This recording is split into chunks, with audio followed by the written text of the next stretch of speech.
Hello students, welcome in AR Classes Kota.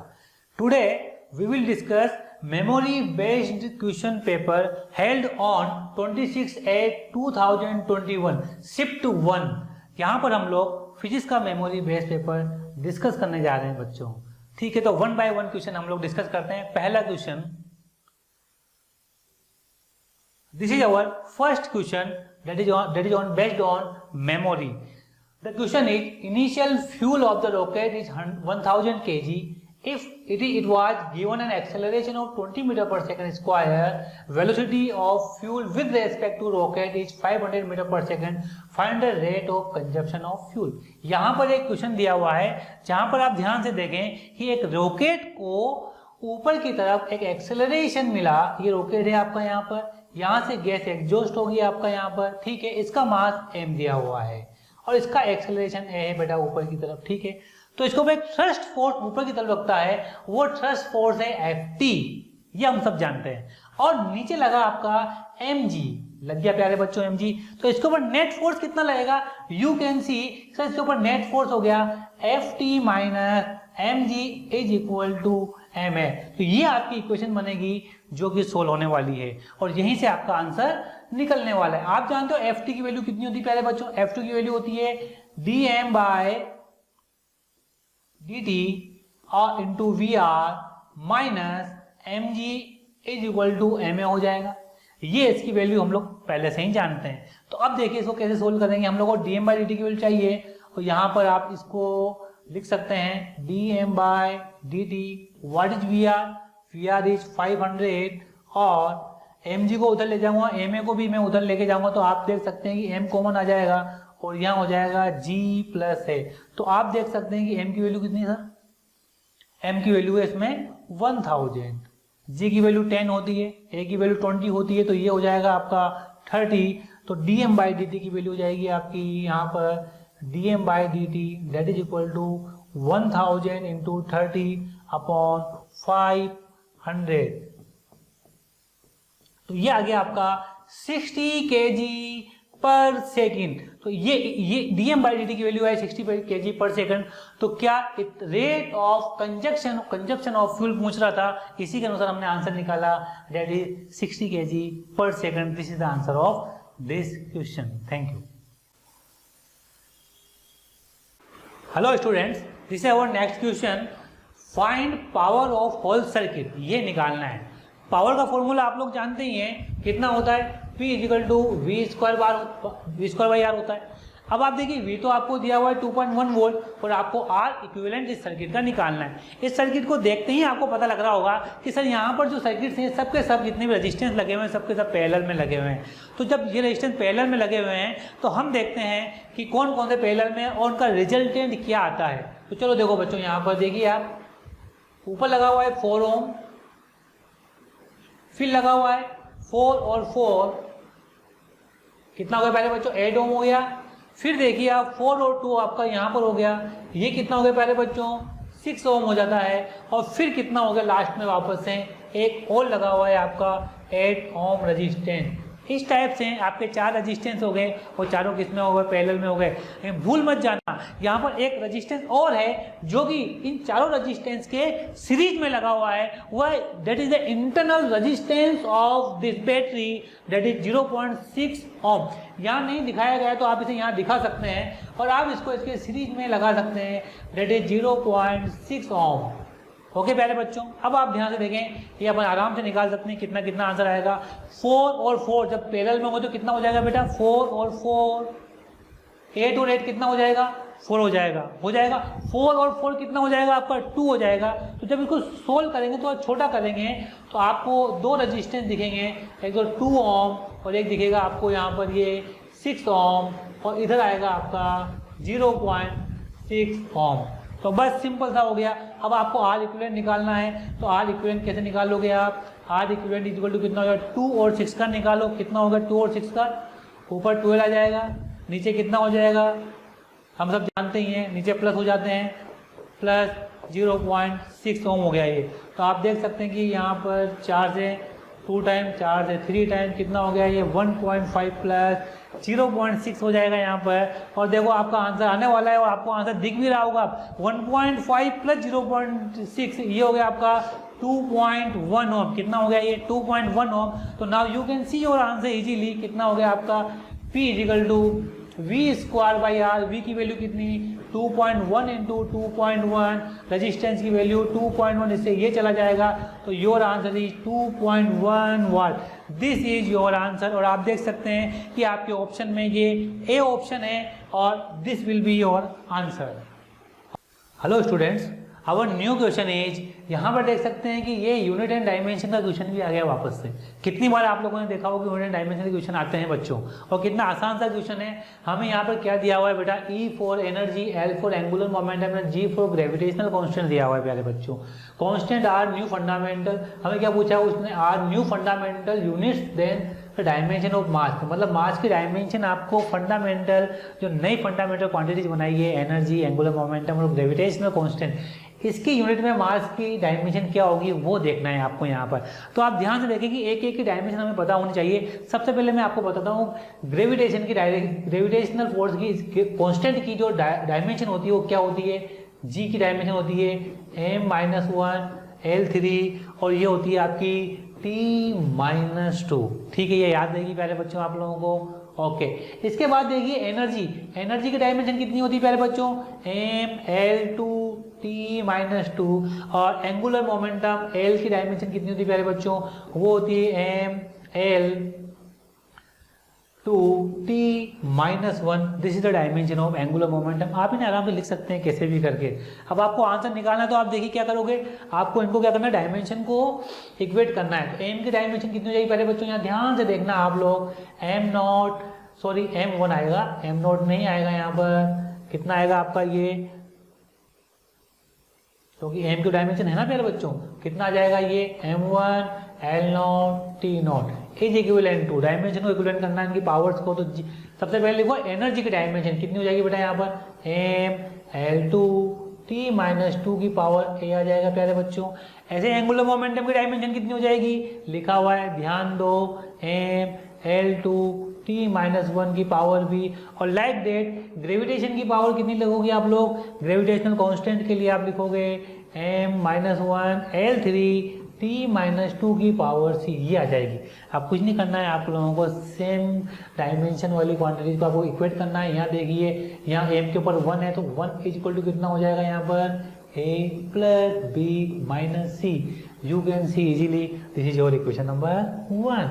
Now देखो equation number 2, l की power यहाँ पर 0 है और इधर देखिए l की पावर कितनी होगी यहाँ पर? 2a plus 2b plus 3c।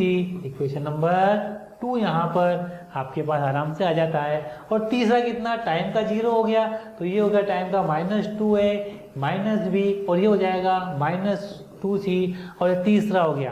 तो तीनों इक्वेशन आ गई। अब आपको दिक्कत आती है तीनों को सोल्व करने, अब तो करना तो पड़ेगा ही प्यारे बच्चों यार। इन तीनों इक्वेशन सोल्व करोगे तो मैंने सोल्व कर रखा है तो मैं आपको आंसर बता देता हूँ आपको यहाँ पर कि ए का आंसर कितना होगा, बी का आंसर कितना होगा। ए की यूनिट आएगी आपकी 1/5, बी की आएगी आपकी -2/5 और सी की आएगी आपकी 2/5। जब आप इन तीनों को सोल्व करेंगे तो ये आपके पास आंसर आ जाएंगे। और जब आप यहाँ पर a प्लस बी प्लस सी की वैल्यू निकालेंगे, a प्लस बी प्लस सी की वैल्यू निकालेंगे तो यू विल गेट b और c आपस में कैंसिल आउट हो जाएंगे। तो आंसर कितना आ जाएगा? ये बराबर है तो आंसर आ जाएगा आपका 1/5। और आपके इसके अंदर आंसर दिया हुआ है बी ऑप्शन में 1/5। That's why the answer B is correct. इस तरह से आप इन क्वेश्चनों को आराम से सोल्व कर सकते हैं, तसल्ली रखनी पड़ती है।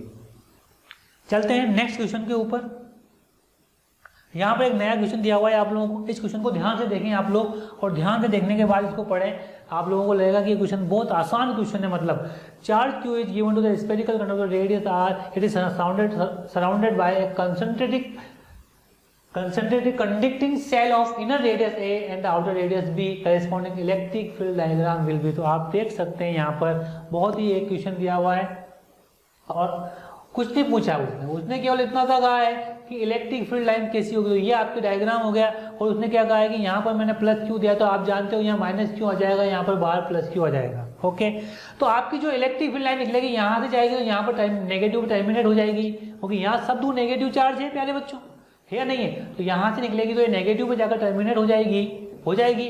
अब इसके अंदर कोई भी इलेक्ट्रिक फील्ड नहीं होगा, किसके अंदर, इसके अंदर क्यों नहीं होगा, इसके अंदर इलेक्ट्रिक फील्ड इसलिए नहीं होगा क्योंकि यहाँ पर कंडक्टिंग मटेरियल है और कंडक्टिंग मटेरियल में कोई इलेक्ट्रिक फील्ड नहीं होता। लेकिन फिर आप देखते हो कि बाहर की तरफ तो भी सर प्लस चार्ज आ रहा है। अगर बाहर की तरफ प्लस चार्ज आ रहा है इट मीन कि बाहर की तरफ भी आपकी इलेक्ट्रिक लाइन इस तरह से सरफेस के परपेंडिकुलर चारों तरफ से निकलेगी। तो आपका आंसर कौन सा हो जाएगा, चारों ऑप्शन आपको दिखाई दे रहा होगा sir, this is the A answer is correct. Okay, तो आराम से कर लिया होगा आप लोगों ने ये क्वेश्चन। नेक्स्ट क्वेश्चन के ऊपर आगे बढ़ते हैं। ये देखिए यहाँ पर एक क्वेश्चन और दिया हुआ है। In this question number 5, given statement are based on Bohr atomic model for hydrogen like atom. आप जानते हो बोर मॉडल क्या होता है ना, कैसे होता है कि जैसे जैसे आप ऊपर चले जाते हो n=1, n=2, n=3, n=4, तो जैसे जैसे आप ऊपर जाते हो तो एनर्जी क्या होती जाती है, इंक्रीज होती जाती है। होती या नहीं होती बेटा, है ना, क्योंकि ये n=1, n=2, n=3 and n=4 and n=5। तो जैसे जैसे आप ऊपर जाओगे तो आप जानते हो कि ऊपर जाने पर एनर्जी क्या हो जाती है, इंक्रीज होती चली जाती है। तो आपने स्टेटमेंट दिया होता है, first statement principal quantum number increases the speed of the electron also increases। आप जानते हो speed of the electron is proportional to z/n। जब n बढ़ेगा तो यू विल सी कि सर v तो घटेगा। क्या होगा, v घटेगा। इट मीन S1 जो है वो क्या हो गया, फॉल्स हो गया, एकदम गलत स्टेटमेंट हो गया। Okay, now the statement of speed of the electron increases as energy increases. तो आप यहाँ देखिए इसने कैसे पूछा, इसने वही बात को दोबारा से पूछा है कि एनर्जी इंक्रीज हो रही है। एनर्जी इंक्रीज कब होगी, जब n बढ़ेंगे, और जब n बढ़ेंगे तो क्या होगा, आप देखोगे कि स्पीड वापस से अगेन डिक्रीज होगी। और यहाँ क्या कहा इन्होंने कि एनर्जी इंक्रीज होगी तो स्पीड ऑफ इलेक्ट्रॉन इंक्रीज होगी, जबकि ये फॉल्स है एकदम से। तो ये भी स्टेटमेंट क्या हो गया आपका, फॉल्स हो गया। इट मीन इसका आंसर क्या हो गया आपका, यहाँ पर डी चला जाएगा। तो एकदम आसान सा क्वेश्चन आपके सामने था और आपने इसका आंसर लगा लिया। चलिए नेक्स्ट क्वेश्चन के ऊपर हम फिर आगे बढ़ते हैं। यहाँ पर एक और क्वेश्चन यहाँ पर आया है, इस क्वेश्चन को आप ध्यान से देखिए, बहुत आसान सा क्वेश्चन है, सेमीकंडक्टर का क्वेश्चन है। यहाँ पर क्या है, in silicon semiconductor pentavalent doping increases the electron density. एकदम सही बात है कि पेंटावेलेंट डालोगे तो आप क्या होगा, है ना, इलेक्ट्रॉन इंक्रीज हो जाएंगे। बिल्कुल थ्योरेटिकल क्वेश्चन है, एकदम करेक्ट, इसमें कुछ भी नहीं है, खूब पढ़ा हुआ है आपने। पेंटावेलेंट क्या होती है, ट्राईवेलेंट क्या होती है, ट्राईवेलेंट डालने पर होल बढ़ जाते हैं, जबकि पेंटावेलेंट डालने पर इलेक्ट्रॉन्स बढ़ जाते हैं, ये आपको अच्छे से मालूम है। फिर आप देखिए N type semiconductor net charge is negative, गलत। किसी भी टाइप का सेमीकंडक्टर डालोगे आप उसके अंदर तो नेट चार्ज क्या होगा बेटा, नेट चार्ज 0 होगा। तो ये स्टेटमेंट जो है क्या हो गया बेटा, एकदम से फॉल्स हो गया। तो first statement is correct and second is false. तो आप देख सकते हैं कि first statement is true and second is false. यहाँ पर ए ऑप्शन के अंदर ये आंसर है, आप इसे आराम से देख सकते हैं। ओके डन, एक आसान सा क्वेश्चन था आप लोगों के सामने। नेक्स्ट फिर यहाँ देखिए वापस से सेमीकंडक्टर का क्वेश्चन आया है, लॉजिक गेट का क्वेश्चन आया है यहाँ पर। और लॉजिक गेट के क्वेश्चन अंदर आप सब जानते हैं कि ये गेट कौन सा है। ओके, तो अब आप देखिए इस गेट के बारे में, ये एंड गेट है और यहाँ पर ये लगाया हुआ है तो क्या नोट का साइन लगा दिया गया है। अब आप देखिए इसका जो आउटपुट आएगा ए का, यहाँ पर बेटा ए बार आएगा और बी का आउटपुट आएगा बी बार। चूंकि ये ए गेट है, एंड गेट है, तो इसके बाद जो आउटपुट आएगा वो आएगा A dot B bar, A bar dot B bar, ये आउटपुट आ गया। तो अब आप यहाँ पर जो आउटपुट देंगे वो क्या क्या देंगे, प्यारे बच्चों सुनो, थोड़ा सा ट्रूथ टेबल यहाँ पर बनानी पड़ेगी हमें, क्योंकि चेक करना है कि कौन से वाले का सही होगा। ठीक है, तो चेक करते हैं। चलो ए और बी, ये ए का कितना हो गया, यहाँ पर ए लिख दो, यहाँ पर बी लिख देते हैं अपन, और यहाँ लिख देते हैं अपन ए बार डॉट बी बार। तो ये मेरी ट्रूथ टेबल बन जाएगी यहाँ पर, हम सब जानते हैं। ठीक है, आपने ए को 1 लिखा और बी को भी आपने 1 लिखा, बार करोगे ए का बार कितना, 1 का बार 0, बी का बार 1 का बार 0, 0 डॉट 0 क्या 0 आ जाएगा यहाँ पर, कोई दिक्कत नहीं। फिर आप यहाँ क्या करोगे, 1 करते हैं यहाँ पर, और यहाँ कितना करते हैं बेटा अपन 0 करते हैं, तो आप देखो इसका भी 0, इसका 1, फिर करोगे तो ये 0 आ जाएगा अगेन। फिर आगे बढ़ते हैं, इसको 0 करते हैं, इसको 1 करते हैं, यू विल सी अगेन यहाँ कितना आ जाएगा बेटा 0 आ जाएगा। और जब आप 0 और 0 करेंगे तो दोनों के बाद 1 1 हो जाएंगे और 1 डॉट 1 क्या यहाँ पर 1 आ जाएगा। तो ये this is the truth table of this complete electronic circuit. अब देखते हैं कि यार इतना न लगाकर ऐसा कौन सा गेट है जो हमारे काम में आ जाएगा यहाँ पर। तो मैं बताता हूँ, यहाँ पर देखो NAND gate, NOR gate, AND gate. तो मैं सीधा डायरेक्ट बात करता हूँ नोर गेट की। तो नोर गेट में क्या होता है आप जानते हो, नोर गेट के अंदर क्या आता है आपका a प्लस बी आता है। क्या आता है बेटा, नोर गेट में a प्लस, और नोट है तो a प्लस बी का बाद रिजल्ट आएगा आपका। तो ये a ये b और जो रिजल्ट आएगा आपका a प्लस बी का बाद रिजल्ट आएगा। किसके लिए आएगा ये आपका रिजल्ट, ये आएगा आपके लिए नोर गेट के लिए आएगा ये रिजल्ट। चेक करते हैं यदि ये वाला इससे मैच कर जाएगा तो हमारा ये वाला आंसर सही होगा। लेट्स चेक इट, 1 1 तो कितना हो जाएगा 1 और 1 का 1 प्लस 1 1 1 का बार 0, शाबाश 1 0 1 प्लस 0 1 1 का बार 0 अगेन। फिर देखिए 0 1 0 प्लस 1 बार कितना 0 हो जाएगा, वाह 0 और 0 0 प्लस 0 उसका बार कितना 1 आ जाएगा। यू कैन से कि सर ये और ये एकदम से मैच कर रही है, इसका मतलब इसका आंसर कौन सा हो गया पहले बच्चों, बी हो गया। अब आप मुझे कह सकते हैं कि सर आपने कह था कि आपने निकाल लिया इसलिए जस्ट चेक करके देखना पड़ता है। बेटा ऐसे नहीं होता है ना, चेक करके देखना ही पड़ेगा आपको एक बार किस तरह से इस क्वेश्चन को हम लोग सोल्व करेंगे। Thank you. अब अपन पढ़ते हैं आगे अपने नेक्स्ट क्वेश्चन की तरफ। Hello students, now there is another question. देख सकते हैं आप, chain of length 1 metre is hanging as shown in figure. यहाँ पर ये 1 मीटर की चेन हैंग कर रही है। Mass of the chain is 3 kg, it is released and allowed to move, find kinetic energy of chain when it is completely in the air. तो आप देखिए इसका क्या मतलब, वो क्या कह रहा है, वो इन द एयर का मतलब। तो मैं आपको बता दूं इन द एयर का मतलब क्या है। बहुत ही सिंपल सा काम है कि सारी की सारी चेन mg की वजह से यहाँ पर हैंग हो जाती है प्यारे बच्चों, ठीक है। तो ये लेंथ कितनी हो जाती है नीचे इसकी, 4 मीटर हो जाती है। तो यहाँ पर इसकी काइनेटिक एनर्जी कितनी हो जाएगी। तो ये वर्क एनर्जी का क्वेश्चन है जो चला था, चेंज इन पोटेंशियल एनर्जी जो होगी प्यारे बच्चों वो किसके बराबर होगी, काइनेटिक एनर्जी के बराबर होगी। तो अपन करते हैं change in initial potential energy यहाँ लिखेंगे, रेफरेंस ये माना अपन ने, और फाइनल पोटेंशियल एनर्जी अपन यहाँ लिखेंगे।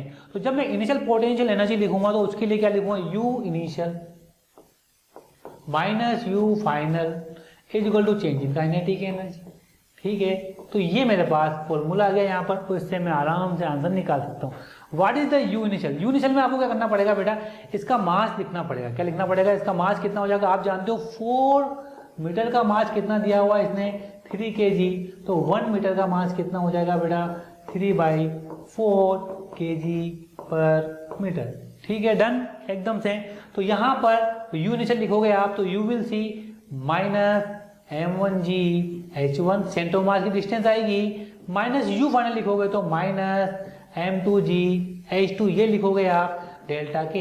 अब आप कई बच्चे मुझे कहेंगे कि सर आपने माइनस क्यों लगाया, क्योंकि मैंने रेफरेंस ये लिया है और रेफरेंस से नीचे मुझे पोटेंशियल एनर्जी लिखना है। तो आप देख सकते हैं यहाँ पर minus, what is the m1, m1 आएगा आपका 3/4, g आएगा 10 और h1 कितना आएगा आपका 1/2 ये आ जाएगा, minus what is the m2, m2 कितना आएगा आपका, m2 आएगा यहाँ से यहाँ तक 3 kg, g कितना आएगा 10 आएगा और h2 कितना आएगा आपका 2 आ जाएगा, और k final minus k initial आपके पास 0 था। बस इसको सोल्व करना है, इसको सोल्व करते हैं आपका आंसर इजीली निकल जाएगा। ये 10 × 2 है प्यारे बच्चों, तो सोल्व करो इसको, कितना हो गया ये ऊपर 2 से 5, ये कितना हो गया -15/4, माइनस प्लस हो जाएगा और ये कितना हो जाएगा आपका यहाँ पर 60 हो जाएगा, ये हो जाएगा k फाइनल। तो ये जो k फाइनल आपके पास ऑलमोस्ट आएगा ये 56 जूल आ जाएगा। दिस इज योर आंसर, और जो यहाँ पर ऑप्शन ए में आपके पास आंसर है। बिल्कुल आसान सा क्वेश्चन है वर्क एनर्जी थ्योरम का। अगले क्वेश्चन पर बढ़ते हैं हम लोग अब। This is our next question, और ये है काइनेमेटिक्स चैप्टर से लिया गया क्वेश्चन लग रहा है मेरे को, बिल्कुल देख सकते हैं आप। 2 identical balls were thrown up at 35 meter per second at an interval of 3 seconds between them, find the height above the ground at which they will collide। Kinematics का बहुत प्यारा क्वेश्चन है बेटा। किसका क्वेश्चन, टॉपिक का नाम लिख देता हूं मैं, काइनेमेटिक्स। यहाँ से ये लिया गया है, यहाँ से ये वाला क्वेश्चन लिया गया है। तो थोड़ा देखना है, इसमें क्या कहा कि एक बॉल को throne up with 35 metre per second, आपने एक बॉल को फेंका यहाँ से 35 मीटर पर सेकंड की स्पीड से, ओके फेंक दिया 35 मीटर पर सेकंड। अब देखिए इसके बाद नेक्स्ट स्लाइड के अंदर बता रहा हूं मैं कि आफ्टर 3 सेकंड, तो 3 सेकंड बाद ये कहाँ चली जाएगी, क्या यहाँ ऊपर चली जाएगी, कब, ये t 3 सेकंड पर ये बॉल यहाँ पहुंच जाएगी। तो मैं देखता हूँ यार कि 3 सेकंड पर इसकी स्पीड कितनी हो जाएगी, तो v कितना हो जाएगा बेटा u 35 u + 80 u -10 × 3, यानी कि इसकी वैल्यू हो जाएगी 5 मीटर पर सेकेंड। तो इसकी स्पीड हो जाएगी ऊपर की तरफ 3 मीटर पर सेकेंड। तो इस बॉल को हम ए बॉल मान लेते हैं, चलो ठीक है। Next now the B ball, ये ए बॉल हो गई। B ball is ready to thrown up with speed 35 metre per second, same speed से इसको आप बी बॉल को यहाँ से ऊपर की तरफ फेंक रहे हैं प्यारे बच्चों यार। तो अब जब इसको ऊपर की तरफ फेंकेंगे तो देखते हैं कि ये कितने टाइम में कोलाइड करेगी। तो यहाँ पर प्यारे बच्चों इस वीडियो को करने का सबसे बड़ा तरीका रिलेटिव मोशन से करो। किससे करो? रिलेटिव मोशन से करो। कैसे करो सर? कि velocity of B with respect to A, ये कितना हो जाएगा? V B minus V A that is equal to 35 minus 5, यानी कितना हो जाएगा बेटा? ये 30 मीटर पर सेकेंड। सॉरी ये 3 नहीं, ये 5 होगा, यहाँ पर थोड़ा ध्यान रखना। ओके, ये हो जाएगा आपका 30 मीटर पर सेकंड हो जाएगा। Okay done. और acceleration of B with respect to A कितना हो गया पहले बच्चों? Acceleration of B minus acceleration of A, ये कितना हो जाएगा? Minus g minus g that is equal to 0। It mean यह इसके रेस्पेक्ट में कांस्टेंट वैल्यू से जाएगी ऊपर और उस स्पीड को वो स्पीड होगी आपकी 30 मीटर पर सेकेंड होगी। अब देखते हैं यार ये हाइट कितनी है। इस हाइट को देखने के लिए क्या निकालना पड़ेगा कि आपकी जो बॉल है 35 मीटर पर सेकंड जाती है वो 3 सेकंड तक कितना गई? 3 सेकंड तक कितना गई? तो वो गई बेटा h is equal to U T 35 into 3 minus half G T square 9 आ गया। 2 से ये कितना? 5 हो गया। ये कितना हो गया बेटा आपका यहाँ पर 35 इंटू 3 कितना हो गया? ये हो गया 105 माइनस 45। तो ये कितना आ गया आपका? 60 मीटर। ओके, तो ये कितना ऊपर गई प्यारे बच्चों? 60 मीटर ऊपर गई। चलिए, तो velocity of B with respect to A कितना है? 30 मीटर पर सेकंड। और हाइट कितना ट्रेवल करनी है? 60 मीटर। एक्सेलरेशन नहीं है, तो टाइम कितना हो जाएगा? Time is equal to 60 upon 30 यानी कि 2 सेकेंड। इट मीन्स कि ये बॉल जो है 2 सेकंड बाद उसे जाकर टकरा जाएगी। ओके, अब क्या पूछा? Find the height above the ground at which they will collide. Find the height above the ground at which they will collide. अब आपको ग्राउंड के रेस्पेक्ट में हाइट निकालनी है। अभी ये आपने रिलेटिव निकाली है। अरे ओके, रिलेटिव में आपका कितना आया? 2 सेकंड आ गया आपका। ठीक है, तो अब ग्राउंड के रेस्पेक्ट में हाइट कितनी आएगी? 2 सेकंड तक ए बॉल कितना ऊपर जाएगी ये आपको निकालना। तो स्पीड कितना है इसकी? 35 मीटर। तो आपका एच कितना हो जाएगा? H is equal to 35 into 2 minus half g कितना हो गया? 10 इंटू 4 2 से ये 2 टाइम ये कितना हो गया बेटा? 70 माइनस 8 यानी ये कितना हो गया बेटा? ये है ना, यहां देख सकते हैं आप लोग 5 हो गया बेटा प्यारे बच्चों। ये थोड़ी सी कैलकुलेशन मिस्टेक हो गई थी हल्की सी। ये कितना हो गया आपका? 20 70 माइनस 20 यानी कि 50 मीटर। थोड़ा सा मैं इसको इरेज करके सही कर लेता हूं यहाँ पर। ओके, तो थोड़ी कैलकुलेशन मिस्टेक हो जाती है। 1/2 जी कितना हो गया बेटा? 10 इंटू 4 हो गया आपका। ये 2 से कटा 5 टाइम और 5 into 4 20 that is 50 metre. Okay done. तो कितने मीटर पर जाके टकराएगी बेटा? 50 मीटर पर जाके टकराएगी। The answer is A is correct. Now next question, अगले क्वेश्चन की मैं बात करता हूँ। यहाँ पर एक क्वेश्चन देख रहे हैं वापस से। अब ये क्वेश्चन किसका? डॉपलर इफेक्ट का। तो मैं बता भी रहा हूँ साथ साथ कि प्यारे बच्चों जो क्वेश्चन आ रहे हैं हमारे पास है ना, वो किस किस टॉपिक से आ रहे हैं। ये डॉपलर इफेक्ट का क्वेश्चन है। ठीक है, डॉपलर इफेक्ट में क्या है बेटा? A sound source and a detector are moving away from each other. ये इधर जा रहा है और ये इधर जा रहा है 20 metre per second. Detector hear the sound of the frequency in 800 the source what is the original frequency reached by the source assume speed of the sound is 340 metre. तो प्यारे बच्चों ध्यान से देखो, हम सब जानते हैं एफ इजिकल टू कितना होता है? F naught. ठीक है, V plus minus V O. ठीक है, जो भी है आपका ये, और ये हो गया वी आपका प्लस माइनस, यहाँ पर वी होता है आपका सोर्स। ठीक है, ऊपर होता है आपका ऑब्जर्वर, नीचे क्या होता है आपका सोर्स। यहाँ पर ऑब्जर्वर मतलब डिटेक्टर, ऑब्जर्वर मतलब डिटेक्टर। दोनों क्या कर रहे हैं? फ्रीक्वेंसी को कम कर रहे हैं। ये भी फ्रीक्वेंसी कम कर रहा है। ये तो फॉर्मूला बन जाएगा F equal to F naught. V कितना हो गया आपका? 340। वो फ्रीक्वेंसी कम करेगा तो -20 और ये फ्रीक्वेंसी कम करेगा तो +20। ओके, आसान सा हो गया। एफ इजिकल टू कितना हो गया आपका एफ नॉट। इसको सोल्व करो, ऊपर 32 हो गया, नीचे कितना हो गया बेटा? ये हो गया 36 हो जाएगा। अब 4 से कटो 8, 4 से 9। एफ नोट पूछ रहा है, वो ओरिजिनल फ्रीक्वेंसी पूछ रहा है, आप उसे ध्यान दोगे तो यू विल गेट, और एफ की वैल्यू कितनी दी है उसने 800। जब आप इसको सोल्व करोगे तो you will get your answer is 2025 hertz आ जाएगा, जो कि आपका ऑप्शन है सी। इस प्रकार से आप डॉपलर इफेक्ट का क्वेश्चन आसानी से कर सकते हैं, कोई खास क्वेश्चन नहीं, बड़ा क्वेश्चन नहीं। नेक्स्ट, हेलो स्टूडेंट्स, यहाँ पर हमारे पास एक और क्वेश्चन है, और देखिए वेक्टर का क्वेश्चन है, सिंपल। किस चैप्टर से प्यारे बच्चों? ये वेक्टर से क्वेश्चन है। आप देख सकते हैं यहाँ पर कि there are 3 vectors OA, OB and OC। Then find the angle made by OA plus OB minus OC with x axis, हमें ये निकालना है। तो आप देख सकते हैं, वैसे तो आप इन तीनों वेक्टर का कोई भी मैग्नीट्यूड मान लें, जैसे OA इक्वल टू OB दिया, OC दिया, तो मैं मान लेता हूँ OA magnitude, OB magnitude equal to OC का मैग्नीट्यूड x है। क्या मान लिया प्यारे बच्चों? मैंने x मान लिया, यहाँ पर मान लिया। अब बहुत सिंपल सा हो गया। यदि आप OA को लिखेंगे, किसको लिखेंगे बेटा? OA को, तो यू विल राइट OA कितना हो गया आपका? OA वेक्टर, तो ये हो गया आपका x cos 30। x cos 30 कितना हो गया आपका? √3/2 x i के प्लस दूसरा के x sin 30 कितना हो जाएगा वो बेटा? 1/2 x j के, ये हो जाएगा। लेट OB वेक्टर लिख दो आप यहाँ पर। OB वेक्टर लिखोगे तो कितना आ जाएगा आपका? OB cos 60 यानी कि 1/2 x i के माइनस √3/2 x j के। माइनस क्यों लिखा आप समझ गए होंगे, नीचे की तरफ। तीसरा वेक्टर है OC वेक्टर, तो you will see OC vector कितना हो जाएगा आपका यहाँ पर? वो जाएगा 1/√2 x i के माइनस साइन के साथ, और माइनस और प्लस साइन के साथ 1/√2 x j के। ये तीनों वेक्टर हमारे पास यहाँ पर हो जाते हैं।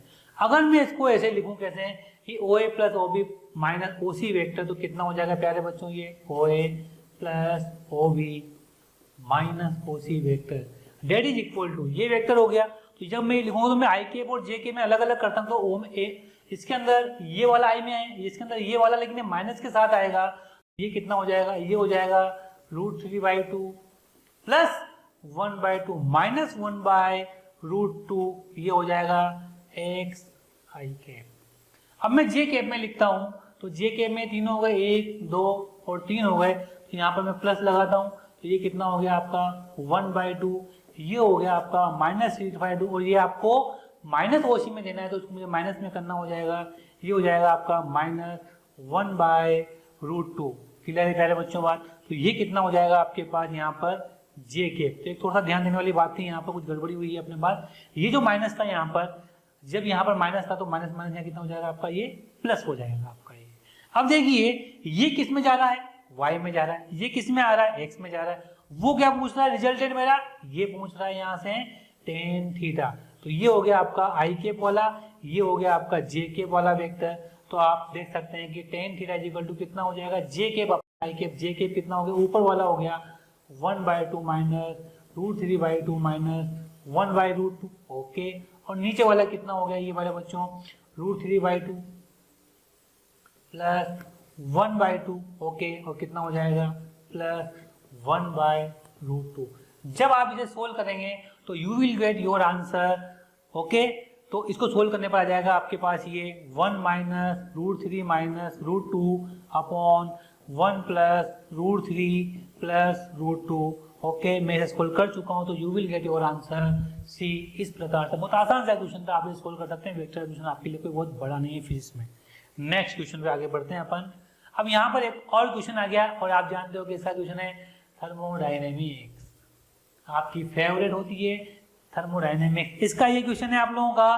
तो आप देख सकते हैं यहाँ पर assume an ideal gas is taken from state A to B। कहां से कहां जा रही है? A से B पर। कौन सा प्रोसेस? आइसोथर्मल। इसका मतलब क्या हो गया sir? P is proportional to 1/V होता है, आप जानते हो। तो PV is proportional to equal to क्या? ये कांस्टेंट हो जाएगा प्यारे बच्चों। तो PV कांस्टेंट है। अब आपको PT पे ग्राफ बनाना है, तो PV इक्वल टू कितना होता है? nRT।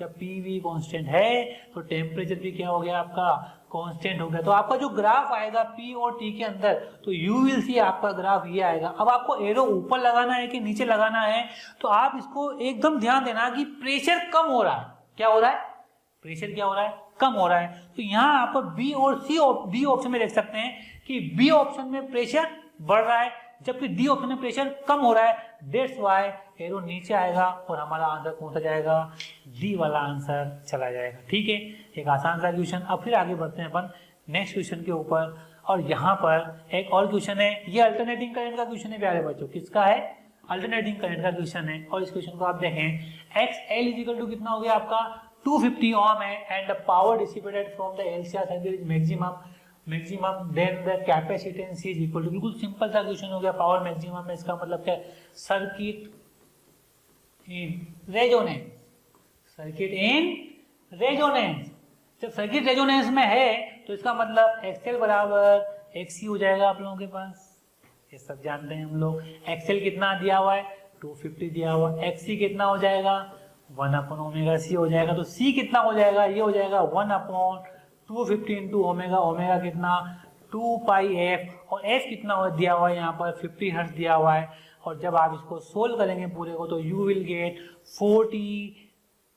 40 पाई माइक्रो फेरड। इस प्रकार से इसका आंसर आ जाएगा आपके पास। एक आसान सा क्वेश्चन जिसे आप बिल्कुल इजीली कर सकते थे।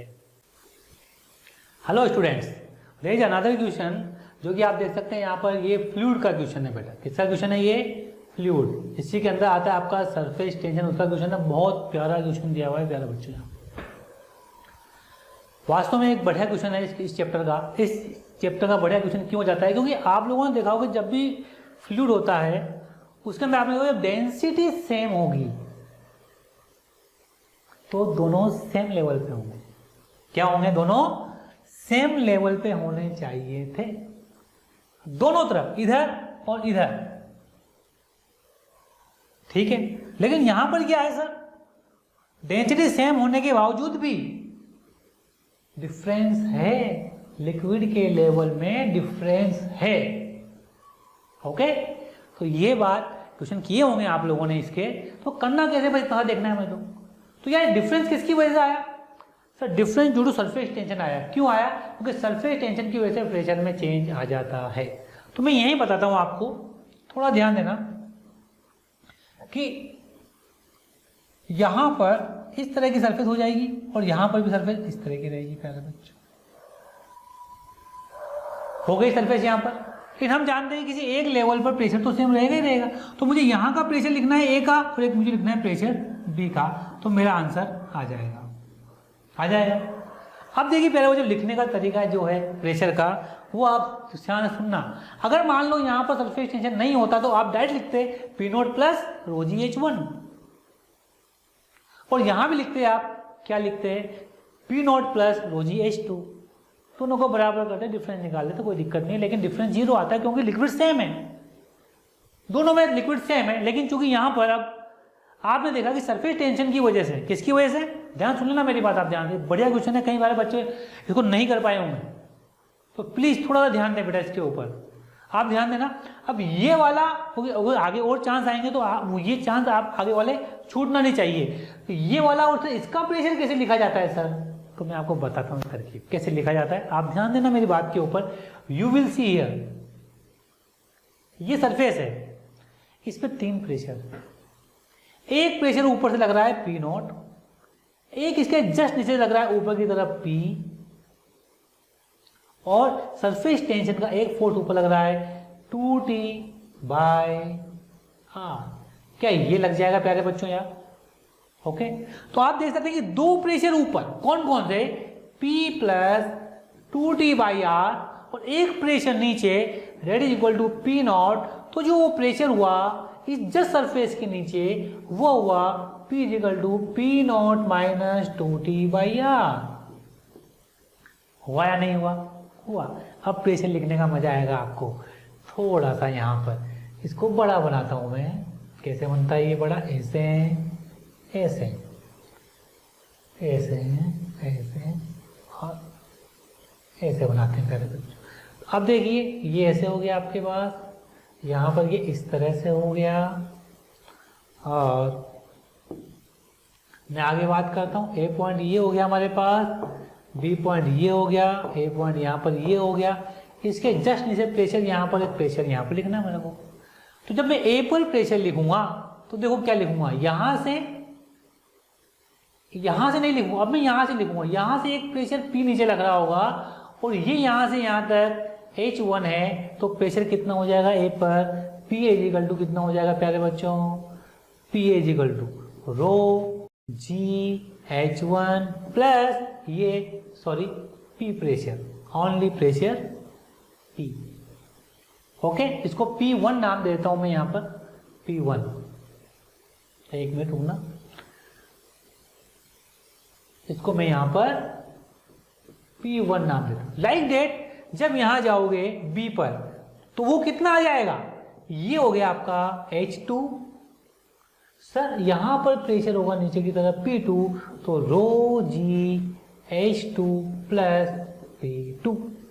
ओके, अब देखिए आप डिफरेंस निकालना है आपको H1 माइनस H2, तो थोड़ा इसको उधर ले जाओ, इधर करेंगे तो यू विल सी, पहले इसको थोड़ा सोल्व कर लो, रो जी इसको इधर ले आओ आप, तो ये हो गया H1 माइनस H2, ये हो गया आपका P2 माइनस P1।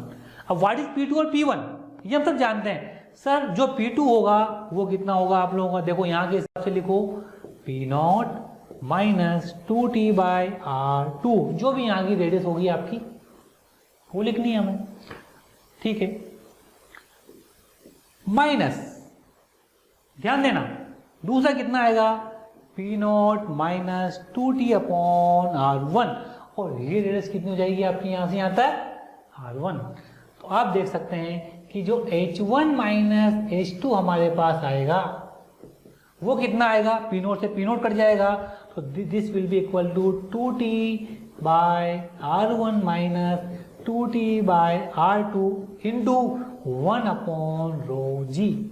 ओके प्यारे बच्चों, अब आप ध्यान देना, थोड़ा सा मैं इसको हल्का सा ऊपर की तरफ मूव करता हूँ मेरे बोर्ड को, और ये अपना क्वेश्चन था ही से यहाँ पर, अब मैं वापस यहाँ लिखता हूँ। तो what is H1 minus H2, तो ये हो जाएगा आपके पास 2T बाहर रो जी 1 अपॉन R1 जी माइनस 1 अपॉन R2। क्या टेंशन की वैल्यू है, रो की वैल्यू है, जी की वैल्यू, R1 की, R2 की, सब वैल्यू आप यहाँ पर रखोगे और आपके पास जो आंसर आ जाएगा वो लगभग आ जाएगा 2.19 mm। इस तरह से आप इस क्वेश्चन का आंसर आसानी से निकाल सकते हैं, और इसके आसपास जो वैल्यू है वो लगभग भी है, इस टाइप से इसका आंसर भी चला जाएगा।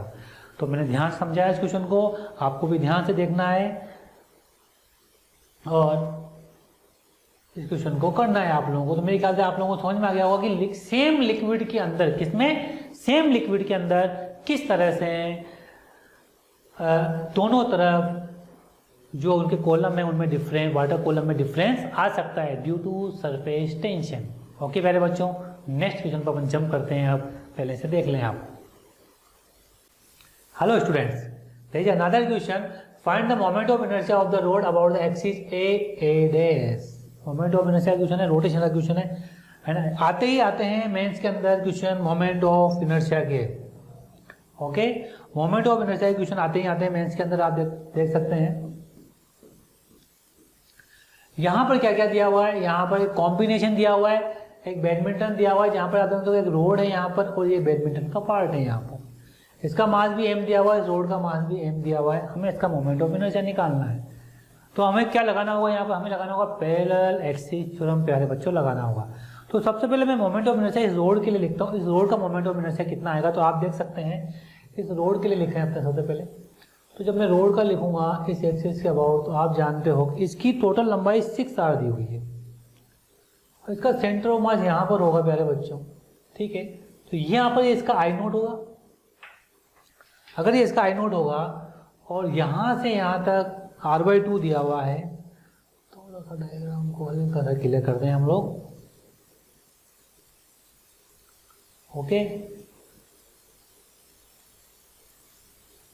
यहाँ ध्यान देना, ये यहाँ से यहाँ तक r/2 है, 3r माइनस r/2 कितना हो जाएगा आपका, ये डिस्टेंस हो जाएगा आपका 5r/2।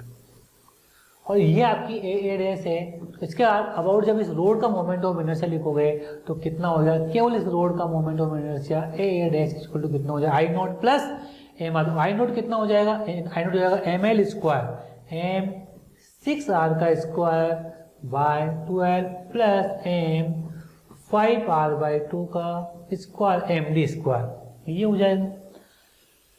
थोड़ी कैलकुलेशन है इसके अंदर और कुछ भी नहीं है। और दूसरा पार्ट क्या है, ये वाला पार्ट लगा हुआ है यहाँ। तो इस वाले पार्ट को मैं अगर यहाँ पर लगाता हूँ तो आप देख सकते हैं यहाँ पर मैं पैरेलल एसी थ्योरम लगाना होगा मुझे, और जो इसकी डिस्टेंस होगी,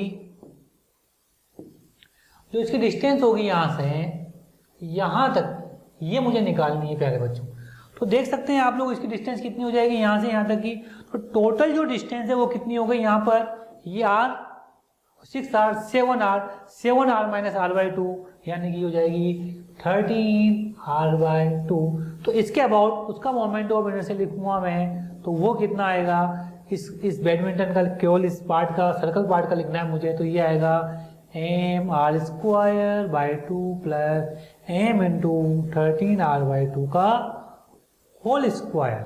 ओके, जब दोनों को जोड़ेंगे तो net moment of inertia A dash, ठीक है, ये आ जाएगा आपका। दोनों को जोड़ने पर, इसको मैं I1 कर देता हूँ, इसको मैं I2 कर देता हूँ, तो दोनों को जोड़ेंगे, जोड़ने पर आपका आएगा 208 अपॉन 4 एम आर स्क्वायर। बेटा कैलकुलेशन यहाँ नहीं करते हैं, ये आपका हम लोग कर चुके हैं। तो 4 से कितना 5 और ये कितना 2, तो आंसर आ जाएगा 52 एम आर स्क्वायर। आसान सा क्वेश्चन, केवल कैलकुलेशन थी, जिसने कैलकुलेशन मिस्टेक की होगी उसका हो सकता है क्वेश्चन गैर गया हो, बाकी जिसने कैलकुलेशन सही की होगी उसका आंसर एकदम से सही आया होगा। अब आगे बढ़ते हैं अपन लोग यहाँ पर, इस क्वेश्चन को देखिए आप लोग। यहाँ पर देखिए रेडिएशन ऑफ द वेवलेंथ λ1 दिया हुआ है, metal surface of the work function दिया हुआ है, another radiation of the wavelength λ2 400 nanometer falls on the same metal surface, then the calculate the difference in stopping potential for both the wavelength। बहुत बढ़िया question है, modern physics का question आ गया। किसका आ गया पहले बच्चों, मॉडर्न फिजिक्स का क्वेश्चन आ चुका है आप लोगों के सामने। और आप इस क्वेश्चन को देखें कैसे, एक मेटल सरफेस है, ये सरफेस, इस मेटल सरफेस के ऊपर और एनर्जी गिरती है λ1 की, जिसकी भी, और इसका वर्क फंक्शन दिया हुआ है फाई, कितना दिया हुआ है 2.5। तो इससे जो एनर्जी के इलेक्ट्रॉन निकलेंगे, ओके, कुछ एनर्जी के इलेक्ट्रॉन निकलेंगे, तो वो क्या किसके बराबर होंगे, वो स्टॉपिंग पोटेंशियल के बराबर होते हैं। किसके बराबर होते हैं वो, ये एनर्जी किसके बराबर होती है बेटा, ये सबको मालूम है कि सर ये स्टॉपिंग पोटेंशियल एनर्जी के बराबर होती है।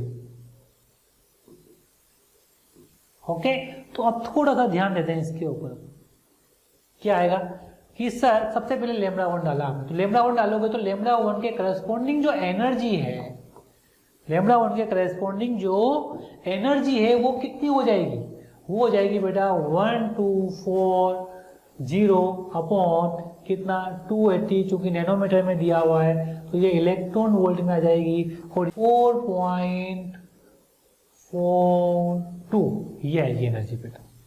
थोड़ा कैलकुलेट करेंगे तब जाके सही चलेगा वो, तो थोड़ी कैलकुलेशन में देखोगे तो इसको इससे काटोगे तो 4.42 इलेक्ट्रॉन वोल्ट। ठीक है, तो यहाँ पर जो स्टॉपिंग पोटेंशियल आएगा आपका ये कितना आएगा बेटा आपका E minus work function phi, आप सब जानते हैं।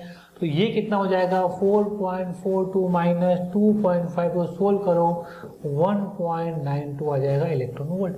तो ये पहले वाले से आ गया बेटा। ठीक है, दूसरे वाले से देखो, अगर मैं λ2 की बात करता हूँ, किसकी बात करता हूँ मैं, λ2 की बात करता हूँ। अगर मैं λ2 की बात करता हूँ तो आप देख सकते हैं एनर्जी कितनी हो जाएगी, ये हो जाएगी 1240 अपॉन 400, इससे ये चला जाएगा, ये आ जाएगा आपका 4 से 3.1 इलेक्ट्रॉन वोल्ट।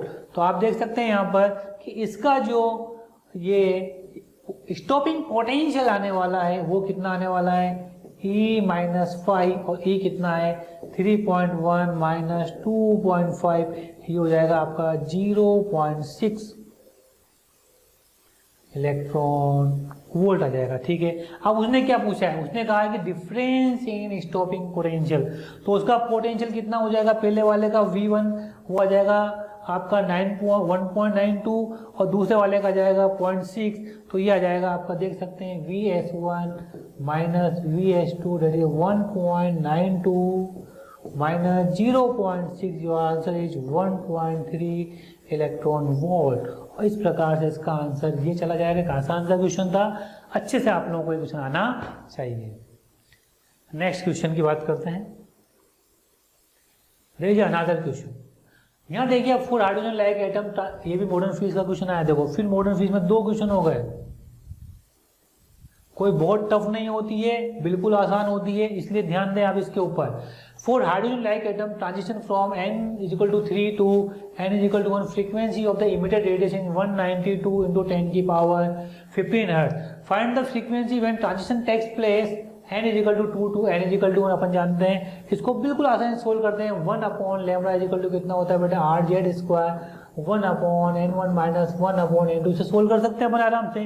तो ये कितना हो जाएगा, पहले के लिए फर्स्ट 1/λ कितना हो जाएगा बेटा, RZ², ये हो जाएगा 1/1 माइनस 1/9। दूसरे के लिए कितना हो जाएगा, 1/λ, खटा करते करते हैं इस क्वेश्चन को, 1/z² कितना हो जाएगा, ये 1/- माइनस 1/4। इन दोनों को डिवाइड कर दो, यू विल सी λ कितना आ जाएगा आपके पास। ऊपर सोल्व करेंगे तो 8/9 और नीचे सोल्व करोगे तो आपका कितना हो जाएगा, ये 4/3, ये आपके पास आ गया। तो ये कितना हो गया बेटा, 32/27, ये आ गया आपके पास। अब उसने क्या पूछा हुआ है, आप देखिए मेरे पास, उसने सेकंड टाइम में फ्रीक्वेंसी पूछी हुई है। अपन जानते हैं C=F होता है बेटा, तो ये जस्ट उल्टी हो जाएगी आपके यहाँ पर। फ्रीक्वेंसी F/F' कितना हो जाएगा, 32/27। मुझसे F' पूछा गया है, तो F' कितना हो जाएगा, 27/32 × F। ये मेरा आंसर यहाँ पर आ जाता है। यह आंसर असल में है कितना, हमें तो कैलकुलेट करना पड़ेगा बेटा। ये कितना आएगा, F' 27/32 × F कितना दिया हुआ है, 192 × 10⁻15 हर्ट्ज, ये आपका आ जाता है। इसे थोड़ा कैलकुलेट करेंगे तो यू विल गेट, तो यहाँ पर हमने देखा ये फ्रीक्वेंसी आ गई 27/32 × 192 × 10⁻15। इसको सोल्व करोगे तो you will get your answer 162 × 10⁻15 hertz. इस प्रकार से इसका आंसर प्यारे बच्चों ए हो जाता है। Okay, hello students, now there is another question, heat is supply. ये हीट से क्वेश्चन आया प्यारे बच्चों, किससे आया, ये हीट से क्वेश्चन आया है। तो यहाँ ध्यान दें आप लोग, heat is supplied to a system of a gas is 600 joule per second. Heat supply हो रही है, तो उसने क्या दिया हमें, dQ/dt दिया प्यारे बच्चों। उसने कितना दिया, 6000 जूल/मिनट। तो ये कितना हो जाएगा प्यारे बच्चों सेकंड में, आप देख सकते हैं ये हो जाएगा 60, ये हो जाएगा 100 जूल/सेकंड। तो कितना हीट दिया गया, dQ बराबर 100 × dt, तो Q कितना हो जाएगा, 100 × T। आपने वहां पर हीट उसको टाइम के अकॉर्डिंग अपने से देते जा रहे हैं। दूसरा देखिए आप, work done by system is found to be 90 watt. Work done कितना होगा, मतलब पावर देता है इसने। वर्क डन dW/dt इसने 90 दिया हुआ है, तो dW कितना हो जाएगा, 90 × dt। तो वर्क डन कितना हो जाएगा आपका, 90 × T। क्या ये आ जाएगा आसान, ठीक है। और change in internal energy you will see 2.5 × 10⁻3 ये जूल दिया हुआ है। और अपन सब जानते हैं यहाँ पर कि Q कितना होता है बेटा, W + ΔU। जरा इसको सोल्व करते हैं फटाफट से। कितना Q कितना है, 100 × T, W कितना है 90 × T, और ΔU कितना है 2.5 × 10⁻3। जब ये इधर आ जाएगा तो ये कितना हो जाएगा, 10T = 2.5 × 10⁻3। तो यहाँ देख सकते हैं टाइम कितना हो गया, 2.5/T 10 × 10⁻3 सेकेंड। और थोड़ा सा इसको सोल्व कर लेंगे तो ये आ जाएगा आपका T = 250 सेकेंड। डन प्यारे बच्चों, एक आसान सा क्वेश्चन था। किस पर बेस्ड था, एनर्जी कंजर्वेशन के ऊपर बेस्ड था। उसी से हम लोगों ने इस क्वेश्चन को सॉल्व किया और योर आंसर इज 250। नेक्स्ट, यहाँ पर अनदर क्वेश्चन देखिए आप, ये किससे है, kinetic theory of the gases से क्वेश्चन है। at the same temperature RMS speed of the hydrogen H2, oxygen O2 and carbon dioxide CO2 और 10 तक, ये हम लोग बताना है किसकी स्पीड ज़्यादा होती है किसकी स्पीड कम होती है, आराम से कर लिया हुआ आपने। हम सब जानते हैं VRM कितना होता है बेटा, 3RT अपॉन m0 होता है। ओके, आप जानते हो किसका m0, हाइड्रोजन का m0 सबसे कम होगा, ऑक्सीजन का उससे ज़्यादा होगा, CO2 का उससे ही ज़्यादा होगा, है ना। m of CO2 is greater than m of O2 is greater than m of H2। तो क्या हो जाएगा, VRM स्पीड जस्ट इसकी अपोजिट हो जाएगी। तो जो VRMS of hydrogen is greater than VRMS of O2 is greater than VRMS of C2, ये आपके पास यहाँ पर हो जाएगा। तो इसका आंसर कौन सा हो जाएगा, देखते हैं। इसका आंसर प्यारे बच्चों ए हो जाता है। ठीक है, हेलो स्टूडेंट्स, यहाँ पर एक क्वेश्चन देखिए आप, ये ऑप्टिक्स का क्वेश्चन है। किसका क्वेश्चन है प्यारे बच्चों, ऑप्टिक्स का, और बहुत जोरदार क्वेश्चन लग रहा है। तो पूछा है a car A overtakes the car B, car A overtakes the car B with relative velocity 20 metre per second. तो कार बी आगे चली गई, कार ए पीछे रह गई, ठीक है, और रिलेटिव वेलोसिटी दिया हुआ है, कोई दिक्कत नहीं है। फाइंड, इसका मतलब रिलेटिव कार बी को स्टॉप किया हुआ है, कार ए चल रहा है, ठीक है। Find the velocity of the image of the car B as seen in the rear view mirror of the car A of the focal length 10 cm when car B is 1.9 meter from the car A। बहुत आसान सा question है, बिल्कुल आसान सा। देखिए कौन overtake कर रहा है, ए किसको कर रहा है, बी को। तो कार बी कहाँ रह गई, पीछे रह गई। कार ए कहाँ चली गई, यहाँ चली गई। मिरर किस पे लगा हुआ है, कार ए पर लगा हुआ है, काम खत्म, ठीक है। अब आप देख सकते हैं यहाँ पे कि इस मिरर का जो फोकस है वो कितना दिया हुआ है, तो focus of the mirror is 10 centimetre, और जो ऑब्जेक्ट है उसका डिस्टेंस कितना दिया हुआ है, 1.9 मीटर, यानी कि 190 सेंटीमीटर। सब कुछ तो दे दिया। अब हम जानते हैं फॉर्मूला हमारे पास होता है कि velocity of image with respect to mirror is equal to v square upon u square, velocity of object with respect to mirror, ये होता है। और यहाँ पर एक साइन और होता है माइनस का, आप लोगों को पता होगा ये। अब आप देखिए इसको आगे कि पहले इसके ऑब्जेक्ट का v निकालते हैं, तो आप फटाफट से 1/v plus 1/u equal to 1/m, ये सब जानते हैं। 1/v निकालना है, 1/v माइनस 1/u, माइनस का कितना हो गया आप जानते हो क्यों हो गया, और इसका फोकस 10 हो जाएगा क्योंकि कॉन्वेक्स मिरर है। इसको सोल्व करोगे तो v आएगा आपके पास 9.5 सेंटीमीटर। आ गया ये आपके पास। जब ये आ गया तो अब यहाँ पर देखिए velocity of image with respect to mirror, ये कितना हो जाएगा, माइनस v स्क्वायर कितना हो गया आपके पास 9.5, और u कितना है आपके पास 190, तो ये इसका स्क्वायर हो जाता है क्या, तो velocity of object with respect to mirror, ये कितना हो गया आप लोगों का, जो मिरर की स्पीड है आपकी वो भी कितनी हो जाएगी आपके पास, ये अब यहाँ लिख लेते हैं अपन, velocity of object with respect to mirror. Okay, तो अब आप देख सकते हैं कि यहाँ पर क्या दिया, relative velocity A overtakes the car B with relative velocity 20 metre per second, ठीक है। तो ये कितना हो जाएगा आपके पास 20 मीटर पर सेकंड हो जाएगा। तो velocity of image with respect to mirror पूछ रहा है, क्या पूछा देखो, as seen from rear view of the car A, तो ये कितना हो जाएगा आपका, इसको सोल्व करोगे आप तो minus 9.5 upon 190 whole square into, ये कितना हो जाएगा आपका 20 मीटर पर सेकेंड, और जब आप इसे सोल्व करेंगे तो ये आएगा velocity of image 1/20 metre per second. थोड़ा और सोल्व करोगे तो 5 सेंटीमीटर पर सेकंड। ये आसान सा क्वेश्चन आप लोगों के पास यहाँ पर हो जाता है, उससे कर सकते हैं, ठीक है। Hello students, there is another question. Two wires of the equal length and diameter 2 mm each having resistivity ρ1, okay, and ρ2, it is given in the question. Respectively, they are connected in the parallel so that their equivalent resistance of 3 ohm. Find the length of the wire.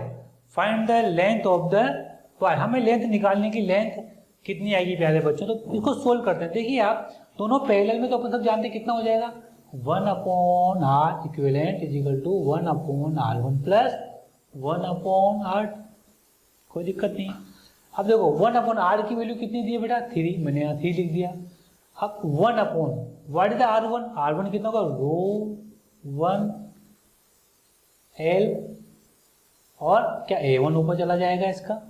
ऐसे ही यहाँ पर A2 upon rho 2 into L आ जाएगा प्यारे बच्चों। L निकालना है, L कितना आसान सा question, L is equal to 3 into a. अब अच्छा एरिया दोनों का क्रॉस एरिया दोनों का सेम है क्योंकि डायमीटर दोनों का सेम है, तो प्लस ए अपॉन रो 2।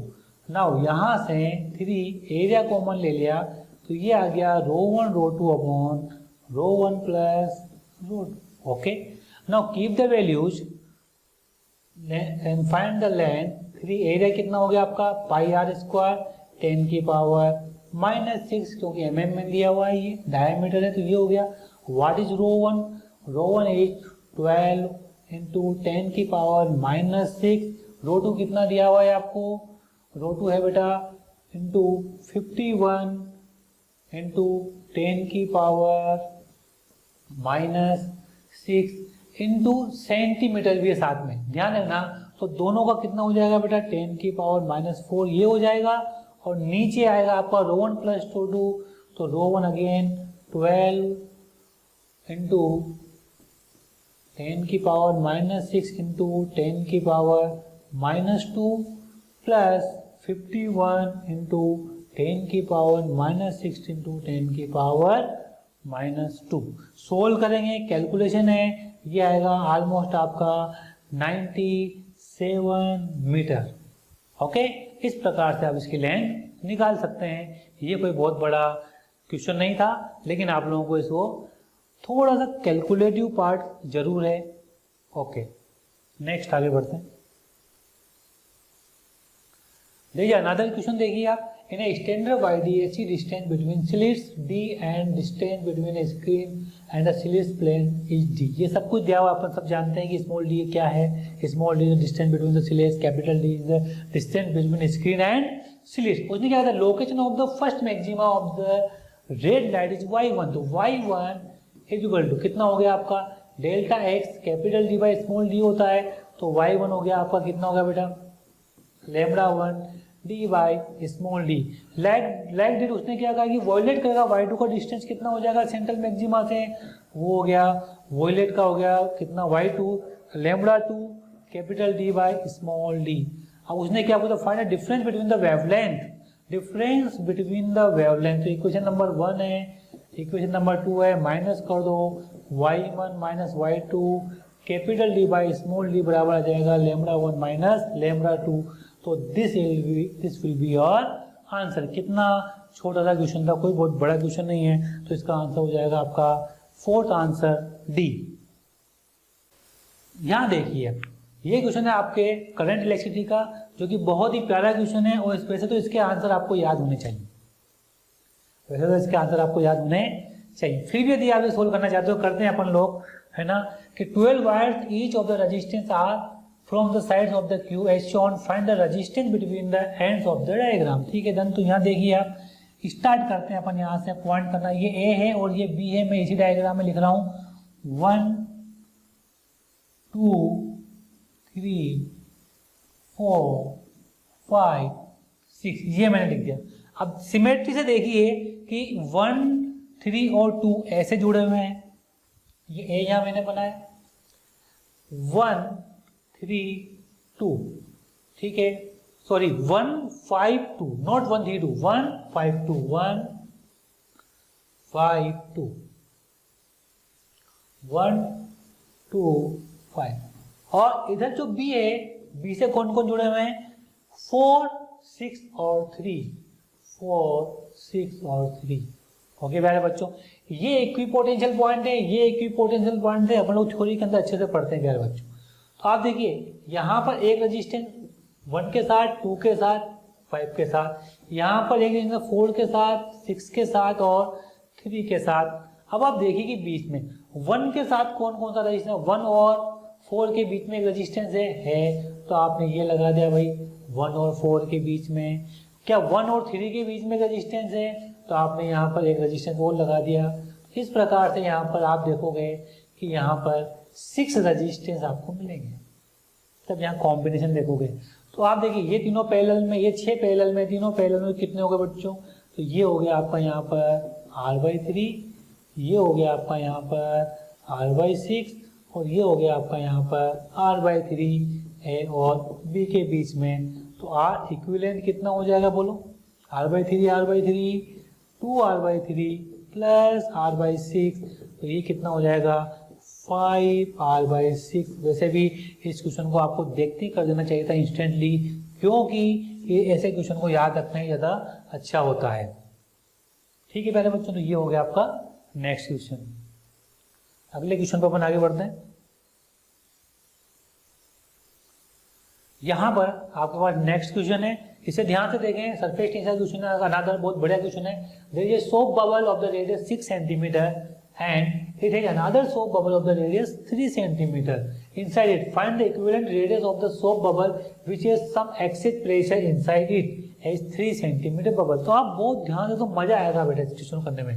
एक बबल ये है अंदर वाला 3 सेंटीमीटर का और एक बबल ये है बेटा 6 सेंटीमीटर का। समझना, मैं समझा दूंगा एक ही बार में। बाहर का प्रेशर P0, यहाँ का P1 और यहाँ का हो गया बेटा P2। क्लियर है बात।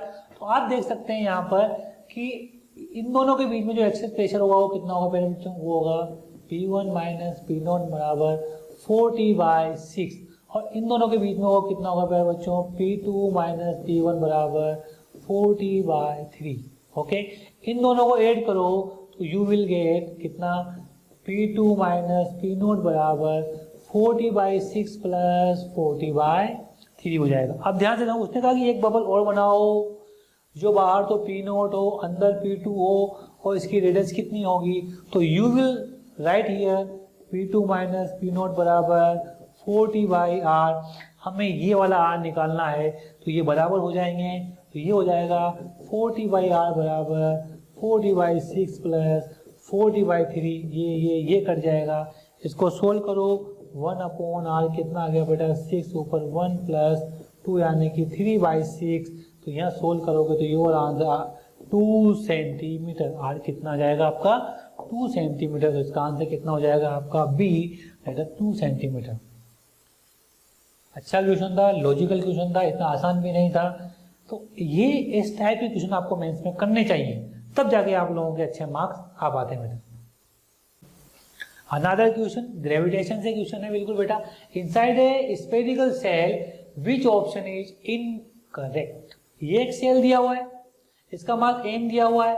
आप जानते हो अंदर की तरफ ग्रेविटेशनल फील्ड कितना हो जाएगा, 0 हो जाएगा, लेकिन आपका जो ग्रेविटेशनल पोटेंशियल है वो विल नॉट बी 0।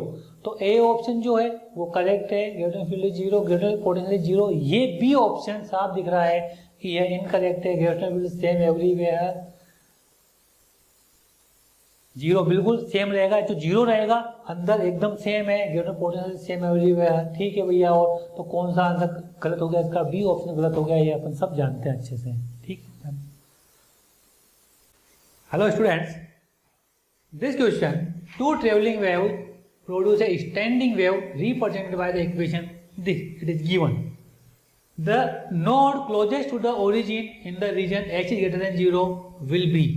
जो कितना प्यारा क्वेश्चन है, कई बार आप पढ़ते हो स्टैंडिंग वेव की इक्वेशन, वो कितनी होती है बेटा, y = a cos kx 2a cos kx sin omega t। प्यारे बच्चों ये होती है। ओके, और यही यहाँ पर दिया गया है और इसका एम्पलीट्यूड होता है r = 2a cos kx। जब cos में एम्पलीट्यूड होता है तो आपकी वेव कैसे बनती है, you will see here like this. Okay, ये यहाँ पर आपका x = 0 है, तो ये पहला नोड यहाँ बनता है, तो ये डिस्टेंस होती है हमारी λ/4। हम सब जानते हैं लेमडा की वैल्यू निकालोगे आप, वहां पर दिया हुआ है क्वेश्चन के अंदर k = कितना दिया बेटा 1.57 सेंटीमीटर दिया हुआ है। इसकी वैल्यू 2π/λ के बराबर है। अब आप देख सकते हो इससे ये 2 टाइम्स हो जाएगा, तो λ हो जाएगा आपका 4 सेंटीमीटर। प्यारे बच्चों क्लियर। तो जो मुझे डेल्टा एक्स निकालना है, यहाँ से आते की डिस्टेंस वो कितनी है, डेल्टा एक्स = λ/4। और लेमडा की वैल्यू कितनी है 4/4 सेंटीमीटर, यानी कि this is the 1 centimetre. Clear? Okay. Hello students, यहाँ पर एक क्वेश्चन देख रहे हैं आप लोग, ये हमारे कम्युनिकेशन चैप्टर से क्वेश्चन है। जब भी कम्युनिकेशन चैप्टर से क्वेश्चन आते हैं तो ये क्वेश्चन आसान होते हैं और पूरा फॉर्मूला बेस होते हैं बेटा। यहाँ पर भी आप देख सकते हो an amplitude modulated wave is represented by this equation. वो क्या पूछा है, केवल मॉड्यूलेटेड फ्रीक्वेंसी पूछी गई है। हम सब जानते हैं कि this is the modulated frequency in this equation. तो जो हम लोग पढ़ते हैं, जो डिराइव करते हैं, उसका फॉर्मूला बिल्कुल आसान होता है। वो कितना होता है, इस टाइप का फॉर्मूला आपने देखा होगा, वहां पर देखा है प्यारे बच्चों, साइन 2π fn इंटू टी। तो ये वाला फॉर्मूला आप लोगों ने देखा होगा जब हम पढ़ते हैं, डिराइव करते हैं। इसको इस इक्वेशन से कंपेयर करके देखो तो ये जो आपका मॉड्यूलेटेड फ्रीक्वेंसी है, यहाँ पर 12560 दिया हुआ है, तो ये आपका 2π fm बराबर 12560। ठीक है, अब इसको सोल्व करना है, थोड़ा सा सोल्व कर लो। आप लोगों को थोड़ी मेहनत तो करनी ही पड़ेगी प्यारे बच्चों। 60/2 इंटू 3.14, ये ऑलमोस्ट 2 किलो हर्ट्ज के बराबर ये आपका आंसर यहाँ पर आ जाता है। इस प्रकार से इसका आंसर कितना हो जाएगा आपका 2, जो कि यहाँ पर अपना आंसर दिया हुआ है। थैंक यू बच्चों। इसी के साथ में हम लोग अब जल्दी से शिफ्ट 2 का जो फिजिक्स का पेपर होगा उसको भी हम यहाँ पर डिस्कस करेंगे अच्छे से, और आगे आने वाले पेपर्स भी यहाँ पर हम लोग कंटिन्यू डिस्कस करते जाएंगे।